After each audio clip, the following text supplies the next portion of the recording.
May mga magsasalita na po sa mga players. Totoo na ba yan? Leading question, objection, Your Honor. Sabi ni Jay Luxin, "Hi friends, I have some development on Rene Baterbonia's story. One of the fathers of the players from ADMU reached out to me to let their side known. I'll make a video of it later. Stand by." Sana all set. Thank you naman po kung gano'n. Pero bakit idadaan sa'yo? Parang mas masaya kung sasabihin diretso sa pamilya kahit pribado. Pero sana kung magsalita, no, masasagot na ang lahat ng ating mga katanungan. Hindi yung magsasalita para linisin lang ang kanilang pangalan. Magsasalita ka dahil nakonsensya ka ba? Dapat diretso mo na sa pamilya. Mag-usap kayo with family Baterbonia. Hindi kasi yun ganun kadali. Talaga. Okay, so waiting tayo sa content ni Jay Luxin para malaman natin kung ano ba yung hindi madali sa madali. Dahil umaasa kami na masasagot po dito ang ilang katanungan. Una, ano nga po ba talaga ang trato nyo kay Rene Baterbonia? Pati na rin kay Divine Adil sa dalawang atleta. Ikalawa, ano nga ba ang dahilan doon sa mga pasa ni Rene Baterbonia? Doon sa ama na magkikwento kay Jay Luxin. Agree ba talaga yung anak mo na yung mga pasa na rin ay pasa lang ba talaga? Ikatlo, doon sa pagpili ng lugar, yung anak mo, kasama ba siya sa nag-agree? Ginusto ba talaga nila na doon mismo sa lugar gagawin yung training nila na naging elimination suddenly? Elimination pala talaga strictly. Masasabi mo din po ba dito sa kwento nyong mag-ama kung totoo bang nasira talaga yung drone mismo na gamit ni Baldwin para ma-record ang mga galaw nyo? May na-record ba talaga? Gumana ba ito? Doon lang napagana sa pagkalunod ng dalawa. Ano ba ang totoo? Since may kakayahan kayong buhusan ng tubig si Baldwin, masasagot mo rin ba dito na hindi kayo nagkaroon ng ganong trip lang sa dalawang tao? Masasagot din po ba dito side nyo kung nagamit nyo po ba yung cottage na hindi pa operating? Kasi nga andun kayo sa isang resort for training. Masasagot mo din ba dito na pinasok nyo yung mga kwarto doon at may nangyaring part of something? Leading! Charot ka. Anong lang naman po. At hoping pa rin kami if meron man pong lalabas sa side nito kung sino man to, if may mga players, mga kagrupo mo na iba ang galawan. Di ba may mga kahoy doon sa isang cottage? Pakikwento mo din kaya if may mga unusual na ingay during the training. Saan yung mga coach? Saan ang managers? O si team captain? Kung meron lang naman, kasi yun po yung mga katanungan. Kung wala naman, hindi malamang ang sasabihin mo para lang talaga malinis ang iyong pangalan o ang katauhan. Kasi sobrang hoping kami na malinawan kung sino po yung tumawa. Sinabi ni Angel Librero na hindi malinaw at may nawawalan ng hininga o nahihirapan sa paghinga. Bago pa ang eksena. Klaro din po kaya dito sa side na ito kung bakit nauna pa ang deklarasyon ng pagkamatay sa ospital kesa sa pag-rescue sa dalawang katawan na nalunod o nilunod. Teka lang po, ang sabi nga diba, ang dami-daming spekulasyon at aligasyon na dati na daw patay. Masasagot din po ba yan dito?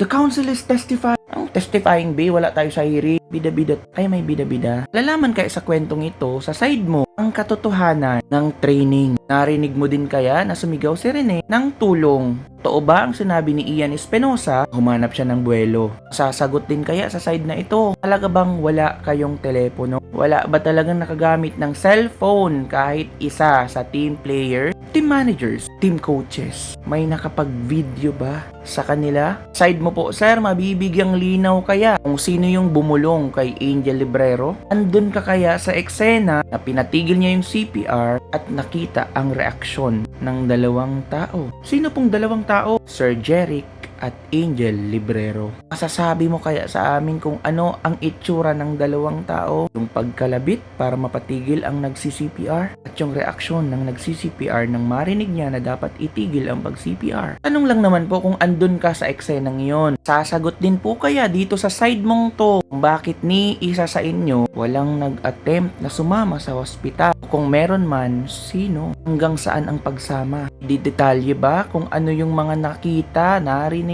If may sumama talaga? About yung paghatid sa morgue? Naidiretso ba sa morgue? Bakit daw po malinis si Divine Adili tapos walang kalinisan ang katawan ni Rene? Check tayo doon sa grupo nyo. Ikikwento nyo po kaya dito sa story nyo if nakita nyo ang mga ginagawa ng kamyembro nyo habang nalulunod yung dalawang brothers nyo. Sasabi mo din kaya sa kwento mo if marunong talagang lumangoy si Kiefer o hindi naman talaga since nakapagpalutang siya. Ikukwento mo din po kaya dito kung bakit ang ibang players hindi naman talaga seryoso. May misa sa dalawang nalunod, may tumatawa. Bakit hindi nyo sinabihan yung mga magulang nyo inyo about sa tunay na nangyari sa inyo if may tunay na nangyari sa inyo. Kung mas may malalim pa sa kwentong ito para ang netizens makumbinsi nyo. Baka sa side mo sir, may mga narinig ka at ilalabas mo. Kung wala, edi wala. Di meaning, lilinisin mo lang yung pangalan mo. Pero anong purpose ng paglinis na to? May guilt ba dito? Anong hugot ng guilt? Ano ba talaga ang totoo? Please lang, todo nyo na to. Again, yun po yung mga katanungan ngayon na kumakalat sa social media na pwede naman talagang itanong. Baka may mga alam ka lang din naman, itodo mo na. Anyway, para doon sa nag-post, gagawan daw ng content dahil meron daw magsasabi ng side niya or side ng anak niya. Magbasa tayo ng comment kasi baka yung nasa isip nyo, nasa comments na nila. With all due respect, sir, may I ask who you are? I'm asking this politely, so please don't take it to the wrong way. I'm just wondering why they chose to reach out to you instead of speaking directly to the victims' families. I honestly don't understand why they felt the need to approach other people first. This is only my opinion, sir, so please don't get me wrong. I believed that reaching out directly to the families would show genuine sincerity, accountability, and a heartfelt apology. Many people are also wondering why they remained silent for so long. I hope that in your upcoming video, we will finally get answers that can help bring justice and provide some sense of closure for both athletes and their families. Someone responded, because they will be caught in questions that might not be able to answer up front. A mom's line of questioning is different from everyone. She will dig deeper, and that is why they are afraid to face her. Absolutely. Bakit? May kanya-kanya kayong opinion. Sabi ni mga true, pati interview ng mga players, survivors, nasa podcast, etc. Dapat yan meeting sa family, dun nila ikwento. Takot kasi sila maimbestigahan isa-isa. Anyway, ang dami pong pumapasok sa isip natin. Ang tanong, malapit na po ang hearing. Ay, hindi pa pala na-finalize kung may anti-hazing or reckless imprudence. Pero kahit na, if mapatawag po ba yung anak na sinasabi nyo, willing po ba siyang mag-testify? Hindi pa tayo dito magtatapos. Lalaban tayo hanggang dulo. Well, hoping po tayo na sana dito sa kwentong to, masagot na po lahat ng katanungan natin, malaman ang katotohanan, magkaroon ng hustisya, at magkaroon ng divine satisfaction ang dalawang pamilya.